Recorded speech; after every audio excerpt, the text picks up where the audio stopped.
Hello everyone, this is Mumbo here, welcome back, and today we're going to be taking a look at something really quite awesome. For those of you who don't know, on the Hermitcraft server, we've got an area known as Hermit Thrills. Now this is a place where all of the hermits can come along, build mini games for all of us to play, and generally have quite a bit of fun. Now I personally am going to be building a race, but sadly I didn't have any way to time any of the hermits using redstone, so I headed off to the drawing board, and this is what I've come up with. It's a fully functional redstone stopwatch that works absolutely brilliantly, so let's take a closer look. So to use this, all you have to do is flick this lever here, that will lock the chest and make sure that your score is stored.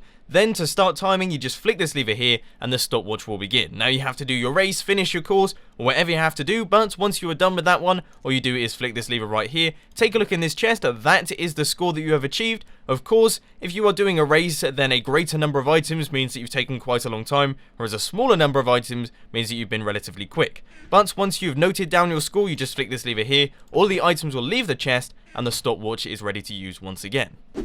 Now I think from this point forth, I'm going to refer to this design as the Pocket Stopwatch because as you can quite plainly see, the redstone behind it is incredibly compact. There is very little redstone involved, we only have a few tiny little circuits to lock all the hoppers, and then this little item elevator here which transport the items from this hopper up into the item storage so that the stopwatch can be used once again. So all in all, it's an extremely simple circuit and you shouldn't have any trouble building it, so how about we crack on and I'll show you how to do it.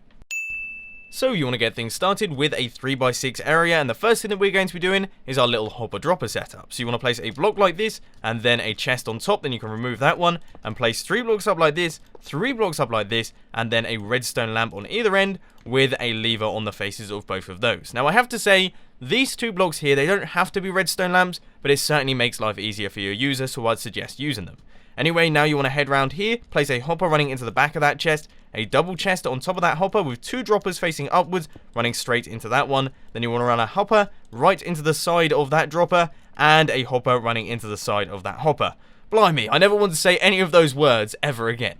Time for the tiny bit of redstone circuitry. To make all of this work, on the back of this redstone lamp you want to place a redstone torch, then 2 blocks out like this, and redstone dust on top of both of those. Then you want to head down to this dropper here, place a comparator running out of that one, a block like this with redstone dust on top of both of those, a block up like this, a block up like this, a block down here with a repeater running out from that block, redstone dust running back round into that comparator, and set the comparator in subtract mode. Now what this circuit here does is creates a redstone clock only when there are items inside this dropper. So for example, if we chuck a bunch of items in here, you will see that the droppers start firing, and it will actually start firing the items up into this dropper, which will then start firing them up into this chest right here, seeing that it can fill up.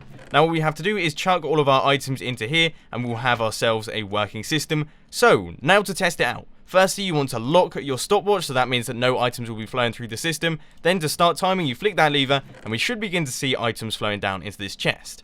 Then when we want to stop timing, we flick this lever, that should now stop, so that is all good. When we flick this lever, we should see that all of the items flow out from the chest, go into our item elevator, and should all be fired back up into this chest here, in which we are left with all of them back up there. So there we have it, ladies and gents, that is your simple redstone stopwatch. I hope that you found it enjoyable. If you did, please be sure to hit that like button, and if you really loved it, then make sure to subscribe. But thanks for watching, guys. This has been Mumbo, and I'm out. I'll see you later.